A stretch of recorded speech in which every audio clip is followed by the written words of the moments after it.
Franklin rides a bike.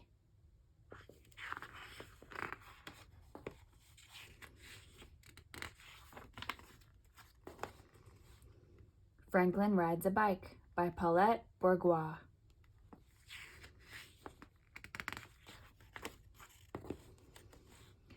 Franklin could swim underwater and hit a home run. He knew how to climb the monkey bars and pump himself high on the swings. But Franklin had a problem.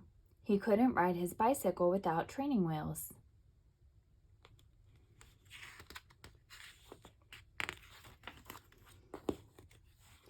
In the spring, all of Franklin's friends had training wheels on their bikes. Beaver was the brave one.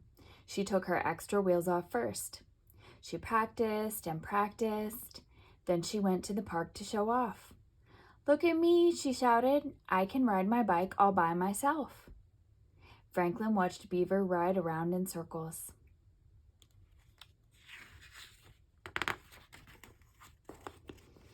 It wasn't long before Beaver could signal with one paw and hold on to the handlebar with the other. Soon, everyone but Franklin could ride without training wheels. "We're going on a picnic," said Bear. "Come on." Franklin was worried that his friends would make fun of his training wheels. "I'm not hungry," Franklin fibbed. He went home to eat lunch alone.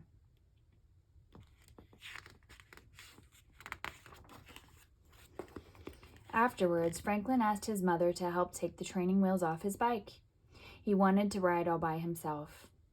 He sat on his bike and his mother gave him a push. Franklin wibbled and wobbled and teetered and tottered. Then he fell into the flower bed. "I can't do it," he said. "I'm never riding this bike again."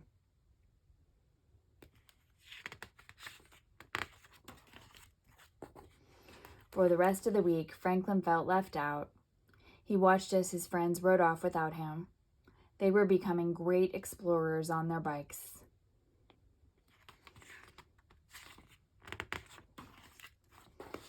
On Saturday, Franklin's friend zoomed by his house. "That looks like fun," said Franklin's mother.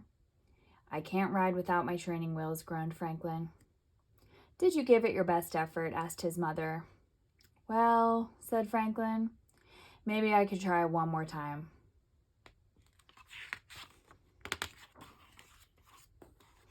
Franklin sat on his bike. "It's tippy," he cried. His mother held on to the seat. "Try it.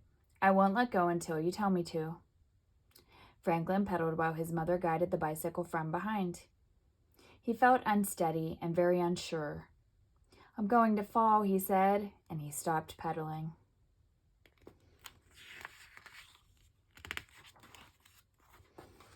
"Riding a bicycle is difficult," said his mother, "but you can't give up just because it's frustrating." "It's too hard for me," said Franklin. "It was easy for my friends." "Do you think everything comes easily for them?" she asked. Franklin had to think about that.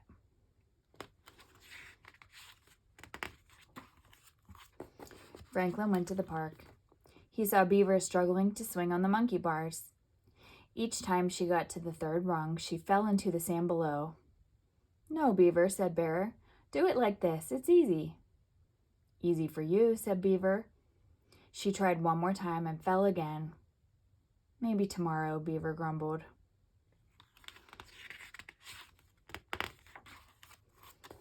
Franklin remembered when Badger learned to swim. She was afraid to put her head underwater. "It's easy," said Franklin. "Just do it." Badger had spluttered and cried. It took her a long time to feel good in the water. Now she could swim from one end of the pond to the other.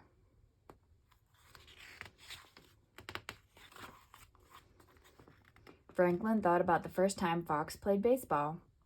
He couldn't hit the ball at all, but he tried and tried until one day Fox got a home run.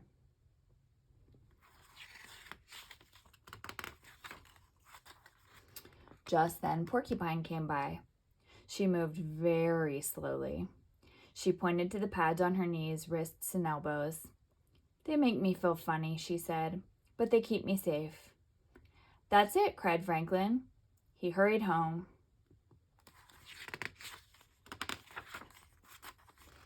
Franklin put on padding. He lined the walk with old pillows. I'm ready to try again, Franklin told his mother. Now I won't worry if I fall. Franklin sat on his bike and his mother held on to the seat. Franklin wibbled and wobbled and teetered and tottered. He fell many times, but he never gave up.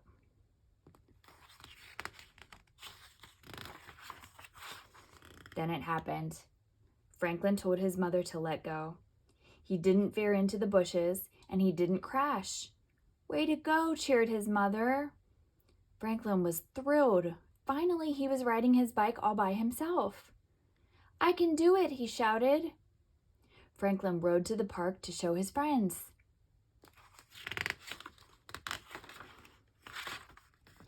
Look at me, he called. Franklin tried to signal with one hand like Beaver, but he toppled over. I think I'll work on that, he laughed. Not everything is as easy as it looks. The end.